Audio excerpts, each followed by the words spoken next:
Muchas bendiciones, contento de poder compartir contigo otra gran verdad de nuestro gran Dios y Salvador Jesucristo. Poder contemplar la autoridad absoluta es motivo de regocijo. Hoy se abordará el tema cuidado, es la autoridad única.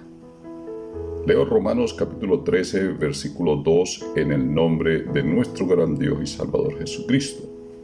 De modo que quien se opone a la autoridad, a lo establecido por Dios resiste, y los que resisten acarrean condenación para sí mismos. Lo expliqué en otras intervenciones que los 3 primeros versículos de Romanos capítulo 13, si se estudian de manera conjunta, genera doctrina errada y da pie a una tergiversación en cuanto a la actitud de quien le encanta someter a otros y afecta a quienes no han entendido qué es efectivamente la autoridad, qué son las autoridades terrenales y qué son las autoridades superiores. En este versículo número 2, Pablo está haciendo referencia a la autoridad. Debemos preguntarnos en primera instancia cuál es la connotación del término autoridad, ya que no se refiere a autoridades. Si nosotros recordamos y observamos el elemento semántico, la significación de las palabras, recordemos que el término autoridad es un término en nuestro idioma muy ambiguo e incluso muy amplio para delimitarlo y definirlo en un contexto sociopolítico. Por ejemplo, la guerrilla, los grupos irregulares, las pandillas, entre otros entes paralelos, son autoridades y ejercen su distorsionada, entre comillas, autoridad en los sectores donde operan. Esto no es un secreto sumarial. Nótese que si se toma Romanos capítulo 13, versículo 1 al 3 como un solo bloque, se puede afirmar que incluso este tipo de autoridad viene de Dios, y eso sería un abrupto hacer tal afirmación, porque vamos a Apocalipsis capítulo 3, versículo 4, y allí podemos observar que el dragón, hablando de Satanás, le dará autoridad a la bestia y adorarán y se admirarán de ella, considerándola de gran poder. Pregunta, ¿es entonces esa autoridad dada por Dios? ¿Cierto que no dice así la Biblia?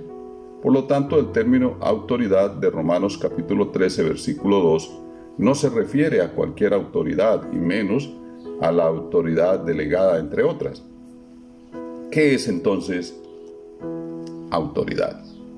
Nótese la afirmación del apóstol Pablo. Dice, quien se oponga, quien resista a esa autoridad, no dice a las autoridades o a esas autoridades, sino es muy enfático, dice a esa autoridad. Es muy preciso para referirse Pablo en este aspecto, ya que la condición de única es dada por la catastrófica consecuencia de oponerse, de resistir o simplemente desobedecer. Por lo tanto, ese resistir u oponerse no puede estar centrado en cualquier tipo de autoridad. Se está refiriendo a la autoridad ejercida por las autoridades superiores, es decir, a quienes son ejemplo a la grey. No hay un contexto ni hay un texto bíblico que apruebe que esa autoridad está puesta para ejercer dominio, para ejercer señorío, ya que la Biblia lo dice con precisión. Es una autoridad para ser ejemplo, de manera que nadie te señale, es lo que refiere Pablo en sus cartas, hablando sobre ser irreprensibles, perfectos y rectos dentro de los parámetros establecidos en el nuevo pacto. Entonces, nadie puede acarrear condenación por desobedecer en un determinado momento a una instrucción, a una orden o a una petición de un creyente que sea una autoridad moral en su congregación. Surge otra interrogante. ¿Será a la autoridad ejercida por los magistrados, gobernantes, es decir, las autoridades jurídicas? Imposible, pues la Biblia es clara y tiene bien delimitados a los hijos de Dios y a los hijos de las tinieblas, los hombres naturales y los hombres espirituales, los que son guiados por el espíritu de la verdad y los dominados por el espíritu del error.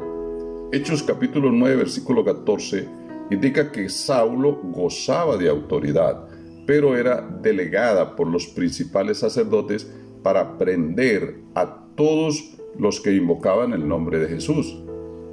Esa autoridad no era establecida por Dios. Entonces, es erróneo pensar que si usted no se somete a un legado de Estado en un determinado momento o circunstancia, usted está resistiendo a Dios y traerá condenación sobre ti. Probablemente puedas tener un problema de carácter jurídico, pero también debe estar bien claro los argumentos y las razones por la cual no atendiste ese legado sociopolítico. Hechos capítulo 13, versículo 10, deja en evidencia que todo aquel que es enemigo de la justicia divina y que trata de trastornar los caminos rectos del Señor, indistintamente de su jerarquía política, religiosa o nexo con el Estado, está lleno de engaño y de toda maldad y es un hijo del diablo. Lo afirma la Sagrada Escritura. Entonces, no se está refiriendo a ese tipo de autoridad. Otra pregunta. ¿Se puede enseñar qué es la autoridad ejercida por las autoridades jerárquicas, eclesiásticas, religiosas? Si bien es cierto que se habla de una autoridad delegada entre los hijos de Dios, porque Marcos 13:34 dice, y dio autoridad a sus siervos.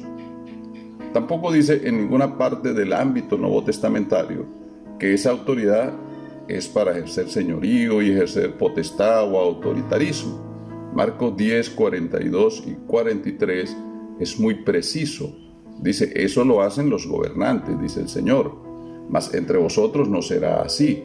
Lo que sucede es que se ha tergiversado el concepto teológico de la autoridad delegada y el tema de la sujeción planteado en Hebreos capítulo 13, versículo 17. Veamos por la palabra para qué se les delegó la autoridad, es decir, el poder y la potestad a los hijos de Dios. En primera instancia, Hechos 1:8. Se recibe el poder del Espíritu Santo, el poder del Señor, para ser testigos. Segundo aspecto lo da Marcos 3:15. Expresa que les dio autoridad para sanar enfermos y echar fuera demonios. Número 3. Pablo cierra con mucha asertividad la autoridad delegada. Segunda de Corintios capítulo 10, versículo 8, él decía que no se avergonzaba de la autoridad que le había sido dada, aunque lo habían llevado a exagerar un poco. Esta autoridad era para edificación y no para destrucción. Y en el capítulo 13, versículo 10, lo ratifica nuevamente.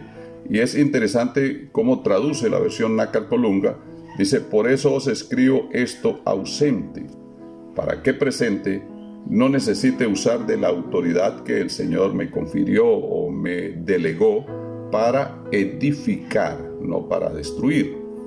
No es cuestión de quién lo dice, sino de lo que diga y la actitud y el modo de hacerlo. Entonces, autoridad no es una imposición, no es fuerza, no es autoritarismo. O sencillamente se está refiriendo a la autoridad absoluta ejercida por Dios en su soberanía. Vamos a Marcos capítulo 1, verso 27. Allí da testimonio que se asombraban al ver cómo los espíritus inmundos le obedecían al Señor. Marcos 1:22 dice que se maravillaban de su doctrina, de su enseñanza, pues no era como los escribas y fariseos, como los jerarcas religiosos que enseñan y no hacen. Pero Jesús, el Dios y Salvador del mundo, dice en Hechos 1:1, que Él hacía y enseñaba. la divinidad, Dios en Cristo, como dice 2 Corintios 5:19, de los cuales según la carne vino Cristo, como dice Romanos 9:5, por cuanto fue llamado el Hijo de Dios, sigue teniendo toda autoridad de hacer juicio. Así lo dice San Juan, capítulo 5, versículo 27. Te traigo la mejor noticia. Judas, capítulo 1, verso 14. Algunos han entrado encubiertamente, hombres impíos que convierten en libertinaje la gracia de nuestro Dios, pretendiendo ser ellos la autoridad y negando de este modo a Dios, al único soberano. De modo que quien se opone a lo establecido por Dios, es decir, a Él y a su palabra, y los que resisten, dice, acarrea condenación para ellos mismos. Entonces, el hombre no se condena por lo que es, se condena simplemente porque se opone y resiste la voz de la autoridad soberana dejada en la palabra testamentaria más segura, la palabra profética más segura, a la cual hacemos bien en estar atentos como una antorcha que alumbra en medio de la oscuridad, dice la Escritura. Por eso te invito a seguir en contacto con la verdad y recuerda que es una dicha aceptar y no rechazar la autoridad absoluta, es decir, todo lo establecido por Dios en su palabra. Tu conexión con Cristo, con la verdad, es salvación. Tu hermano y amigo en Cristo, Pastor Arnoldo Rincón. Bendiciones.